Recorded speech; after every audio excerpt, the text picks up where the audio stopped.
अस्सलाम वालेकुम, मेरा नाम नजीब दुरानी और आप देख रहे हैं मेरे यूट्यूब चैनल। आज की इस वीडियो में हम जिस कंसेप्ट को सीखने जा रहे हैं, जिस टर्म को सीखने जा रहे हैं, वह है सिविलाइजेशन। हमेशा की तरह मैं बहुत ही सादा और आसान अल्फाज में समझाने की कोशिश करूंगा कि एक सिविलाइजेशन क्या होती है और सिविलाइजेशन किस तरह इवॉल्व हुई है, और इसके साथ साथ मुख्तलिफ एस्पेक्ट्स पे बात करूंगा सिविलाइजेशन के। तो आपसे गुजारिश की जाती है कि वीडियो आखिर तक देखिए। Civilization refers to an advanced stage of human development characterized by various factors. दोस्तों, सिविलाइजेशन इंसानी ज़िंदगी की तरक्की का एडवांस्ड स्टेज को कहा जाता है, जदीद दौर को कहा जाता है कि जब इंसानी ज़िंदगी का जो एक लेवल है वो बहुत ही डेवलप्ड स्टेज तक पहुंच जाए, तो वो एक सिविलाइजेशन बन जाती है। दोस्तों, सिविलाइजेशन बहुत सारी चीज़ों से मिलकर बनती है।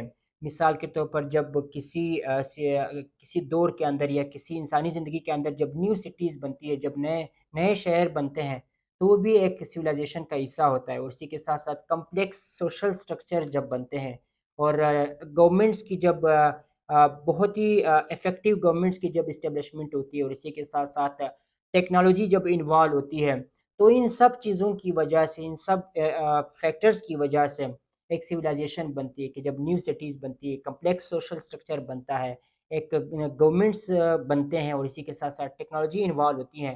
तो आसान अल्फाज में इंसानी ज़िंदगी का जो एक जदीद स्टेज होता है, जो एक जदीद दौर होता है, एडवांस्ड स्टेज होता है इंसानी ज़िंदगी की तरक्की का, उस स्टेज को सिविलाइजेशन कहा जाता है। दोस्तों, सिविलाइजेशन के बारे में आपने एक बात बहुत ही इम्पोर्टेंट बात ज़हन में रखनी, वो है कि जो सिविलाइजेशन है वो ओवरनाइट नहीं बनी, क्विक इसका जो एक इस्टेब्लिशमेंट है वो नहीं हुई, बल्कि हिस्ट्री में सिविलाइजेशंस रही है। तकरीबन 5000 साल पहले सिविलाइजेशंस बनी थी, जिस तरह इजिप्टियन सिविलाइजेशन, इंडियन सिविलाइजेशन और इसके साथ साथ चाइनीज सिविलाइजेशंस। इन सिविलाइजेशंस की वजह से मॉडर्न सिविलाइजेशंस की एक बुनियाद बनी है।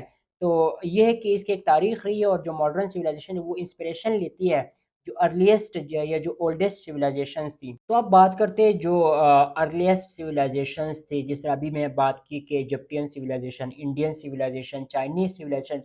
इन सिविलाइजेशंस पर बात करते हैं कि वो उसका इस सिविलाइजेशन के अंदर क्या कुछ होता था। दोस्तों, अ, इन सिविलाइजेशंस में तकरीबन एक सोशल स्ट्रक्चर होता हुआ करता था। सोशल स्ट्रक्चर से ये मुराद है कि उस वक्त में भी एक माशरे के अंदर, एक कम्युनिटी के अंदर या एक शहर के अंदर डिफरेंट क्लासेस होते थे, डिफरेंट ग्रुप्स होते थे, जिसमें वर्किंग क्लास होती थी, जो फार्मर्स या पीजेंट्स वगैरह होते थे, और एक जो एलीट क्लास होती थी जो कि किंग्स वगैरह होते थे। तो एक सोशल स्ट्रक्चर बना हुआ था। और इसी के साथ साथ दोस्तों, जो अर्लीस्ट जो सिविलाइजेशंस थी, इनका एक इन सोसाइटीज़ में या उन सिविलाइजेशन में मज़हब का भी एक बहुत बड़ा किरदार रहा है। मज़हब को बहुत ज़्यादा फॉलो किया जाता था। मज़हब के जो सुपीरियरिटी थी वो बहुत ज़्यादा थी। और इसी के साथ साथ दोस्तों, टेक्नोलॉजी की अगर बात की जाए, मुख्तलिफ ऐसे टेक्नोलॉजिकल एडवांसमेंट से जो आजकल हम यूज़ करते हैं, इस्तेमाल करते हैं, ये उन सिविलाइजेशन से हमें मिली। आप मिसाल के तौर पर एक व्हील की एग्जांपल ले लो, पहिए की एग्जांपल ले लो, ये हमें अर्लीस्ट सिविलाइजेशन से ये एक ईजाद मिली है। तो दोस्तों, बहुत ही सादा और आसान अल्फाज में नटशेल में फिर दोबारा सिविलाइजेशन की तारीफ दोहराना चाहता हूँ ताकि आपको समझ आ जाए। दोस्तों, सिविलाइजेशन इंसानी ज़िंदगी की जो तरक्की का जो एक जदीद दौर है, एडवांस स्टेज है, तो उसको सिविलाइजेशन कहा जाता है। उम्मीद करता हूँ कि आज की वीडियो पसंद आएगी। इंशाल्लाह फिर मिलते हैं नेक्स्ट वीडियो न्यू कंसेप्ट के साथ। अल्लाह हाफिज़।